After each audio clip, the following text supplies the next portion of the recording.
Baik, selamat pagi Bapak Ibu. Assalamualaikum warahmatullahi wabarakatuh. Em, Sebelumnya saya ucapkan terima kasih kepada panitia yang sudah mengundang saya untuk menyampaikan materi terkait prinsip dan juga standar HACCP dalam keamanan pengolahan pangan. Ya, tapi mungkin sebelum masuk ke HACCP, mungkin kita perlu sedikit latar belakang ya, kenapa sistem penjaminan mutu itu perlu untuk dilakukan begitu. Nah, sebenarnya kasus keracunan makanan itu tidak hanya tahun ini dan tidak hanya karena MBG ya, itu dari tahun ke tahun itu BPOM selalu mencatat adanya KLB keracunan pangan. Dan eh, dari sekian ribu orang yang terpapar keracunan makanan itu beberapa juga ada yang sampai meninggal. Nah, biasanya penyebab keracunan makanan ini disebabkan dari makanan rumah tangga dan juga di jasa boga. Jadi lebih ke pangan siap saji ya. Dan mungkin yang sekarang ini sedang apa banyak diperbincangkan itu kasus keracunan pangan karena MBG ya. Dan ini sudah sekitar paling tidak 18 provinsi sudah terdampak gitu. Dan bahkan berita keracunan pangan ini sudah sampai di luar negeri sehingga memang kita perlu memberi perhatian lebih pada kasus ini. Nah, kalau dari data sebelumnya ini kasus keracunan pangan ini sebagian besar disebabkan oleh mikrobia begitu ya. Ada beberapa bakteri penyebab keracunan yang paling banyak memang Salmonella dan Staphylococcus aureus ya. Selain ini ada juga Bacillus cereus, kemudian ada E. coli, kemudian kalau dari unggas itu biasanya Campylobacter jejuni. Jadi rata-rata kasus keracunan itu disebabkan oleh mikrobia. Selain mikrobia juga ada senyawa kimia yang menyebabkan keracunan gitu. Namun jumlahnya tidak sebanyak kalau mikrobia. Nah, terkait sistem penjaminan keamanan pangan di Indonesia, memang HACCP itu hanya salah satu dari beberapa sistem penjaminan keamanan pangan ya. Jadi mungkin sebelum ke sana, eh, mungkin saya mengenalkan dulu apa itu food safety dan bagaimana kita menjamin keamanan pangan ya. Jadi food safety itu merupakan konsep bahwa pangan yang kita makan itu tidak akan menimbulkan kerugian bagi konsumen bila diolah dan atau dimakan sesuai peruntukannya begitu ya. Jadi dari sisi pengolahannya juga harus baik, dari sisi konsumsinya juga harus baik begitu ya. Artinya misalnya kalau seperti MBG ini, misalnya dia sudah diolah dengan baik, tapi dia dikonsumsi melebihi 3 atau 4 jam setelah dimasak begitu ya. Nah, ini kan potensi bahaya yang tadinya apa namanya sudah diminimalisir itu bisa menjadi potensi bahaya kembali ketika konsumsinya tidak tepat. Jadi untuk menjamin keamanan pangan itu dari produksi sampai konsumsi ya. Ada berbagai istilah, misalnya from farm to table, from farm to fork, dan sebagainya.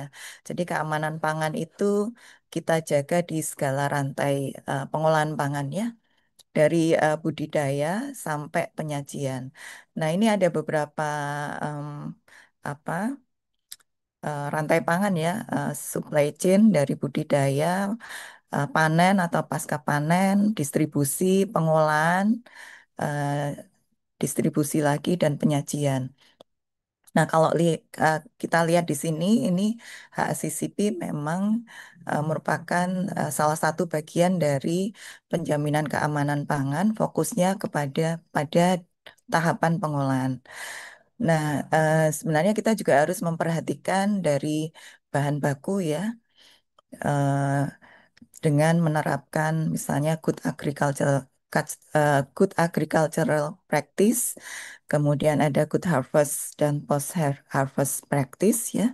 Seperti misalnya kalau kita menggunakan bahan baku dari hasil apa peternakan begitu, eh, bahan baku tadi sudah mendapat sertifikat NKV seperti itu. Jadi dari bahan baku sudah baik.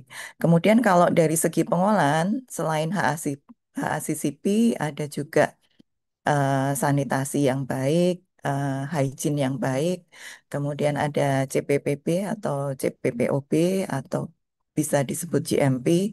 Ini juga eh, perlu apa namanya dilakukan juga begitu. Jadi penjaminan keamanan pangan itu dari bahan baku, proses pengolahan sampai menghasilkan produk akhir yang bermutu dan juga aman.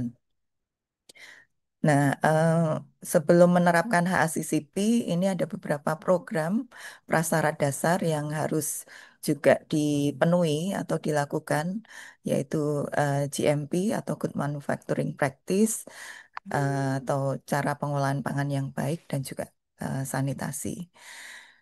Jadi dalam Food Safety Management System itu ada beberapa sertifikasi yang bisa dilakukan ya. Nah, ini yang sekarang diterapkan untuk MBG ya. Ini masih pada tahap SLHS ya, Sertifikat Like Hygiene Sanitasi. Setelah adanya berbagai kasus keracunan makanan kemarin, ternyata dari sekian ribu SPPG itu baru kalau tidak salah 30 atau 40 yang sudah memiliki SLHS gitu ya. Sehingga ini ditarget dalam 1 bulan semua sudah memiliki.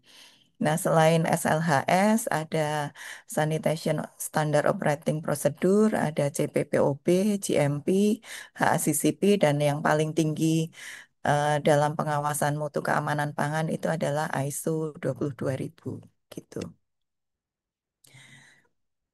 Jadi untuk mencapai keamanan pangan ini didahului dengan bahan dasar yang baik, kemudian sanitasi yang baik, personal hygiene yang baik, pengolahan pangan yang baik, kemudian ada HACCP dan juga ISO 22000.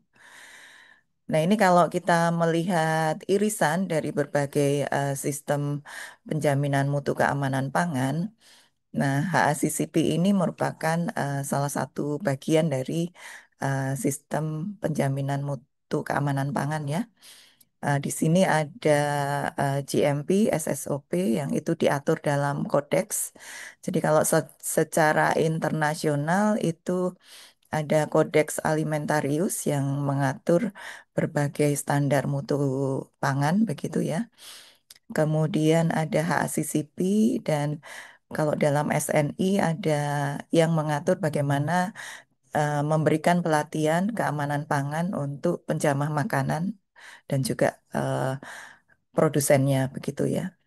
Nah, yang paling tinggi memang ISO 22000. Nah, ini ada yang beririsan, ada ISO 9001, ini terkait kepuasan pelanggan begitu ya. Jadi ini terkait masalah yang merugikan konsumen, tetapi tidak membahayakan konsumennya. Tidak sampai menimbulkan bahaya sakit gitu, tapi mungkin konsumen menjadi tidak puas. Itu juga diatur dalam ISO 9001. Nah, ini yang nanti akan lebih fokus dibahas pada webinar ini adalah HACCP ya. Mungkin kalau yang backgroundnya ahli gizi atau pangan sudah mengenal apa itu HACCP, tapi beberapa mungkin ada yang belum. Jadi ini saya mereview terkait apa itu HACCP. Jadi HACCP atau Hazard Analysis Critical Control Point ini adalah suatu cara atau metode yang sistematis untuk mengidentifikasi, mengevaluasi, dan juga mengendalikan bahaya keamanan pangan. Nah, bahaya atau potensi bahaya sendiri bisa berupa agen biologis ya, termasuk mikrobia ya.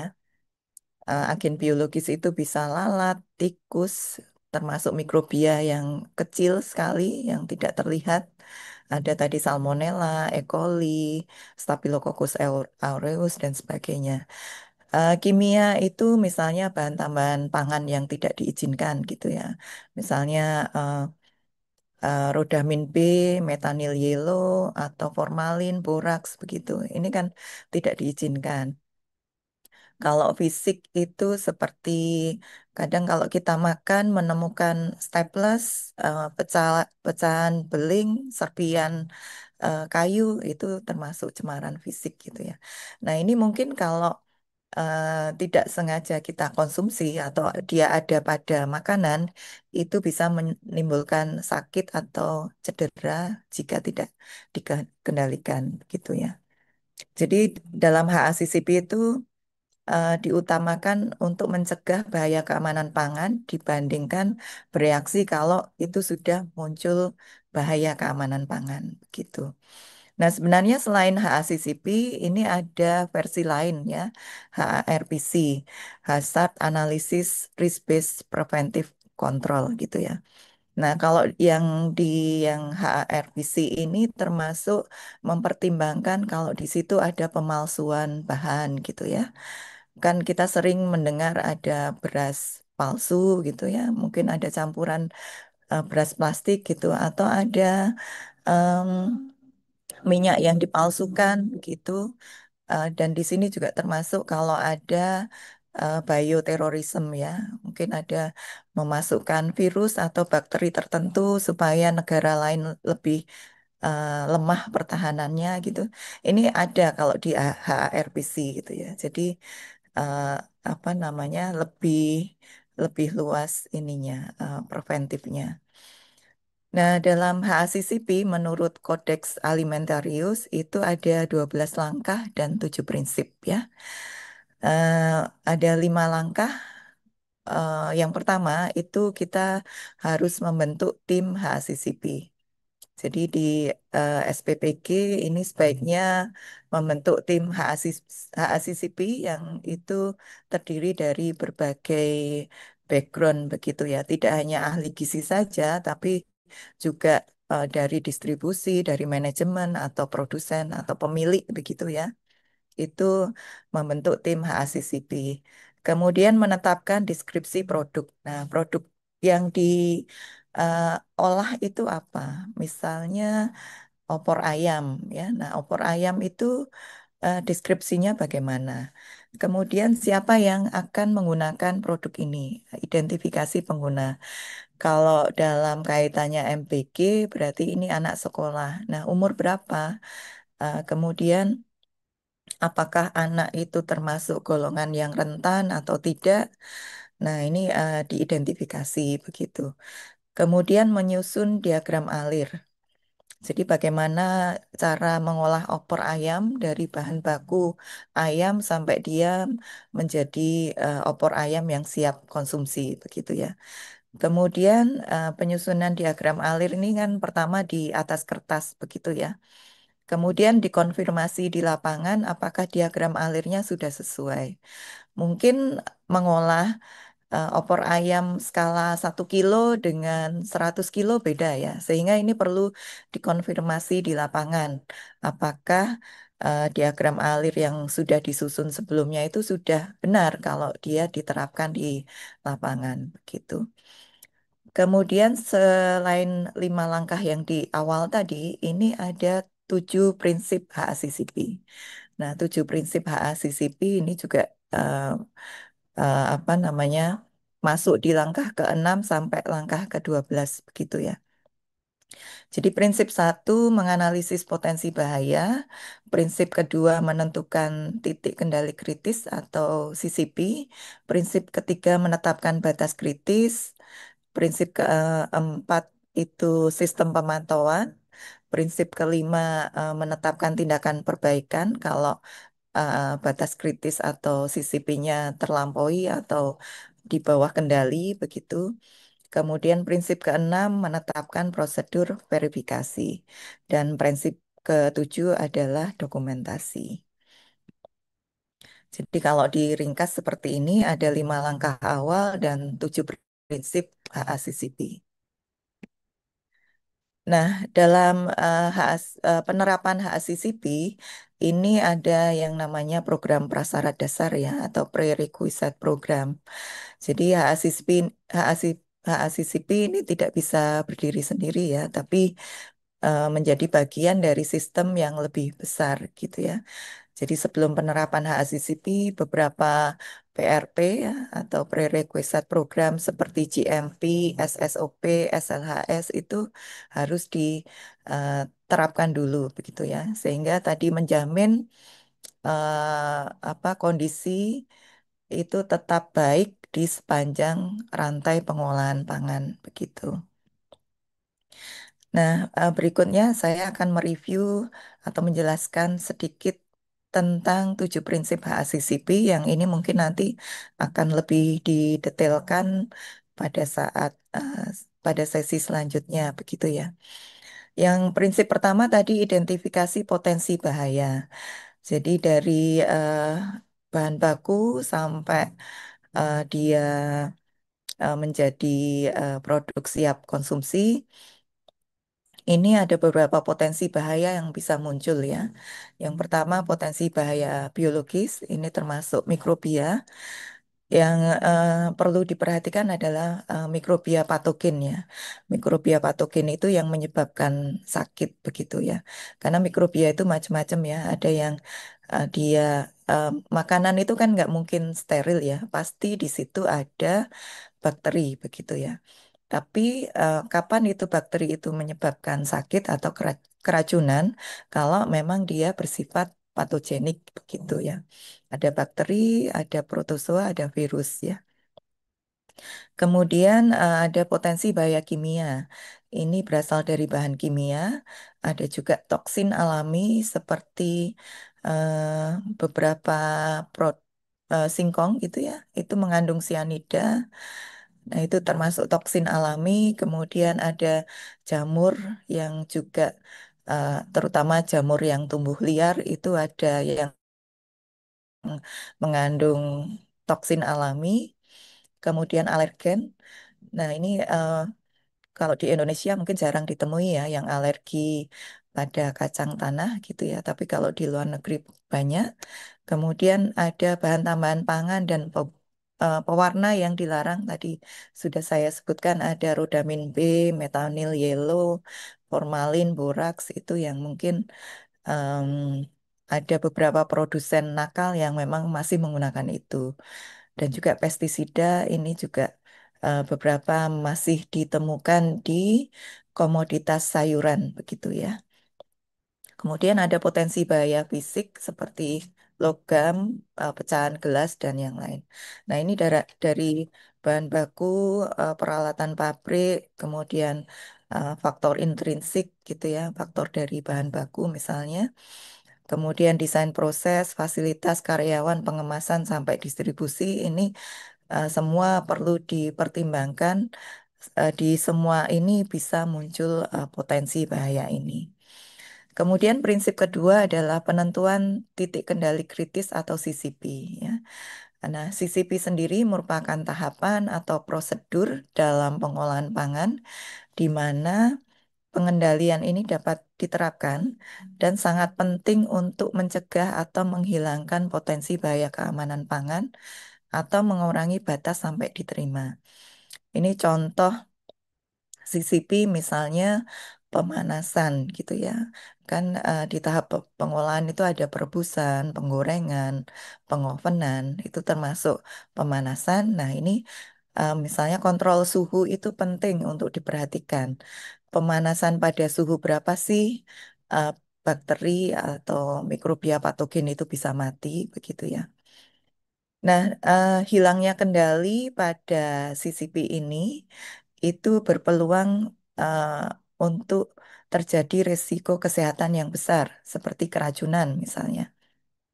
Nah, selain CCP itu ada CP atau titik kritis atau critical point ya. Ini hampir mirip dengan CCP, namun kalau tidak dikendalikan, ini tidak sampai menimbulkan resiko kesehatan yang besar gitu ya. Paling hanya cacat ekonomi atau mutu. Jadi misalnya seperti kalau kita makan mungkin pernah menemukan rambut gitu ya. Rambut itu juga potensi bahaya gitu ya. Eh, apa namanya? Dia termasuk cemaran fisik begitu ya. Tapi eh, tidak ada yang keracunan karena apa? Mungkin ada rambut pada makanan gitu ya. Kecuali di rambutnya ada patogen gitu ya. Paling hanya kita merasa tidak selera makan lagi begitu ya. Nah, itu tuh termasuk penurunan mutu gitu ya. Nah, ini mungkin bisa dibedakan CCP dan CP karena kalau di pengolahan itu CCP-nya terlalu banyak, itu juga tidak bagus karena kita harus memperhatikan titik pengolahan yang banyak gitu ya. Itu butuh effort yang besar. Prof, nun sewu. Ya, Waktunya tinggal 5 menit, Prof. oke, mungkin bisa Oke. saya percepat. Ya. Ya, dalam menentukan CCP atau CP itu bisa dengan eh, beberapa daftar pertanyaan begitu ya. Nah, ini ada CCP Decision Tree. Nah, prinsip ketiga penetapan batas kritis. Jadi batas kritis tadi juga sudah saya sebutkan, misalnya pengolahan dengan suhu minimal 70 derajat Celcius atau 60 derajat Celcius selama 30 menit. Nah, CCP ini harus bisa diukur gitu ya dan mudah diamati. Kemudian prinsip keempat adalah pemantauan atau monitoring. Prinsipnya setelah menentukan CCP, kita harus memonitor apakah suhunya tercapai atau tidak, waktunya tercapai atau tidak, sehingga kita bisa menentukan apakah ini terkendali atau tidak. Gitu. Nah, prinsip kelima itu tindakan korektif. Misalnya kita sudah menetapkan CCP-nya pemanasan di atas suhu 60 derajat Celcius. Kalau tidak tercapai, apa yang harus dilakukan? Apakah pemanasannya diteruskan atau bagaimana? Nah, ini harus ditetapkan dalam HACCP Plan gitu. Prinsip yang keenam adalah verifikasi. Jadi verifikasi itu tindakan untuk memvalidasi ya dari HACCP Plan apakah sudah sesuai dengan yang direncanakan pada saat produksi? Kalau ada penyimpangan, bagaimana cara mengatasinya? Gitu. Nah, yang prinsip yang ketujuh adalah dokumentasi. Jadi, dalam HACCP itu penting untuk mencatat dan mendokumentasikannya. Apa yang direncanakan dicatat, apa yang dilakukan dicatat atau didokumentasi. Paling tidak ada 4 dokumen, HACCP Plan, monitoring CCP, tindakan perbaikan, dan verifikasi. Jadi semua dokumen harus terdokumentasi. Nah, ini dalam keamanan pangan dari WHO juga sudah ada uh, golden rules gitu ya untuk menjamin makanan yang disiapkan itu aman ya dari memilih makanan yang diolah itu aman gitu ya sampai dengan gunakan air yang aman. Nah, dalam beberapa video yang beredar yang viral begitu yang saya amati salah satu eh, contohnya adalah mencuci tray atau ompreng obik MBG itu dengan air yang tidak bersih begitu ya. Entah itu benar atau tidak, itu dari video itu seperti itu. Kemudian cara mencucinya juga tidak baik, hanya dicelup gitu. Nah, itu termasuk salah satu apa ya yang perlu diperhatikan. Jadi itu termasuk dalam sanitasi begitu. Selain Golden Rules itu juga ada 5 kunci keamanan pangan. Ini juga dari WHO menjaga kebersihan sampai ini juga sama menggunakan air dan bahan baku yang aman. Nah, mungkin itu yang bisa saya sampaikan. Mungkin eh, bisa kalau ada yang perlu dikonfirmasi atau ditanyakan, saya eh, persilahkan. Tapi saya kembalikan dulu kepada Dokter Citra. Monggo, matur nuwun. Prof Lili matur nuwun apa ini jadi bahasa Jawa lagi ya. Terima kasih sekali ya. Ini apa Prof Lili eh, kuliah 1 semester dirangkum menjadi hanya beberapa menit ini luar biasa. Tapi ini semoga nanti bisa memberikan pemahaman kepada Bapak Ibu yang berada di Zoom bahwa sebetulnya kagem SLHS itu hanya sebagian saja dari proses apa ya mengamankan pangan yang akan diberikan kepada anak-anak kita, nggih, Prof ya. J, bagian kecil ya, karena tadi dari bahan baku sudah harus baik dulu. Kemudian SLHS itu kan dari sarana prasarana ya, dari eh, apa tempat masaknya dan juga penjamah makannya begitu ya. Nah, kalau HACCP nanti kan fokus ke pengolahannya begitu. Jadi memang kalau memang mau menjamin pangan itu aman, itu tadi banyak sekali yang harus diperhatikan begitu. Ya, nah ini sepertinya sudah ada satu pertanyaan, Prof, dari partisipan. Monggo ya dari Pak Gustaf, Catering Narindra Semarang. Wah ini sampai Semarang ya. Penerapan HACCP untuk industri catering kecil mungkin akan membuat proses produksi lebih mahal. Misal mengganti staples dengan karet untuk bungkus. Kemudian, eh, nah ini Prof. Sehingga pelaku usaha harus pusing menekan biaya produksi dan juga pusing mikir HACCP dan sertifikasinya. Ada saran tidak, Prof, terkait dengan hal ini?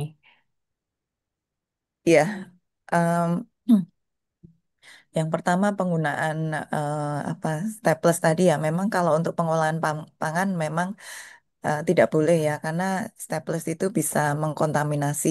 Kalau kemakan kan juga apa namanya butuh effort yang berat untuk mengambil begitu ya.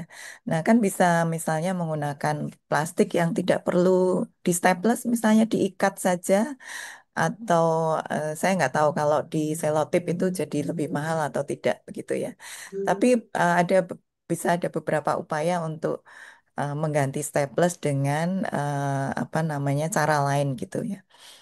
Ya. Sekarang kan juga ada sealer yang eh, seperti ukurannya seperti staples tapi dia sealer gitu ya. Dan itu tidak harus di semua sisi tapi cukup satu sisi itu juga bisa apa namanya merekatkan kalau itu pakai mika misalnya. Kemudian terkait sertifikasi HACCP untuk em, UMKM atau eh, usaha yang masih kecil itu tidak diwajibkan memang karena memang sertifikasi HACCP itu sangat mahal. Tapi paling tidak bisa menerapkan HACCP. Jadi tahu bagaimana membuat HACCP plan, tahu bagaimana tadi menentukan CCP. Jadi penerapan HACCP itu sudah bagus sekali kalau bisa dilakukan begitu. Ya, Jadi jadi tidak tidak harus harus sertifikasi. sertifikasinya, tapi kalau kagem MBG kalau menurut Prof bagaimana ya? Tapi karena tadi memang ada oh apa porsi, kemudian apa biaya per porsi, apakah ini tadi mungkin kalau dari sisi apa penyedia itu cocok dengan yang akan dikeluarkan. Tapi secara prinsip sebetulnya kalau itu dilakukan karena tujuan kita menyediakan pangan yang aman di Prof seharusnya itu dikerjakan. Ya, monggo Prof. Ya, baik. Ya, paling tidak yang untuk sertifikasi SLHS dulu menurut saya. Itu penting karena itu jadi syarat ya sekarang karena apa Kemenkes meminta semua eh, SPPG itu untuk melakukan sertifikasi SLHS ya. Paling tidak itu dulu yang dikerjakan begitu. Nah, untuk yang lain-lain itu eh, dalam keamanan pangan itu kan ada continuous improvement ya, jadi perbaikan yang berkelanjutan. Memang tidak bisa langsung pakai HACCP atau ISO 22000, tapi paling tidak kita pelan-pelan menuju ke sana begitu. Nah itu tadi em, saya nggak tahu ya, mungkin kalau seperti di beberapa tempat itu SLHS itu bisa di apa namanya, ada bantuan dari misalnya Dinas Kesehatan begitu ya. Kalau di produk pangan olahan itu kan ada CPPB ya atau CPPOB. Itu ada dana dari Dinas Koperasi Perindustrian, ada dana dari Dinas Hmm. Kesehatan untuk membantu produsen melakukan sertifikasi itu. Nah, ini mungkin bisa peran dari ini ya, dari apa namanya, stakeholder yang terkait ya. Apakah mungkin bisa membantu UMKM kecil untuk melakukan sertifikasi ini? Karena memang ini mau nggak mau harus dilakukan gitu ya. Oke. Ya, Prof, ini sayang sekali waktunya terbatas dan juga Prof Lili ada kegiatan lain ya. Matur nuwun sekali untuk sharingnya di pagi hari ini. Ini pertanyaannya banyak sekali, Prof. Kalau masih punya kesempatan, boleh kami nanti Prof bisa menjawabnya melalui chat ya, kalau masih ada waktu ya. Ya, Ya, Bapak Ibu, eh, kami ucapkan terima kasih sekali lagi kepada Prof atas sharingnya, kemudian mungkin langkah-langkah berikutnya ketika akan ada koordinasi kolaborasi untuk bagaimana lebih baik, mungkin Prof akan dihubungi kembali. Nggih. Matur siap, nuwun siap, banget. Dokter Ya, Citra. Ya, oke. matur nuwun.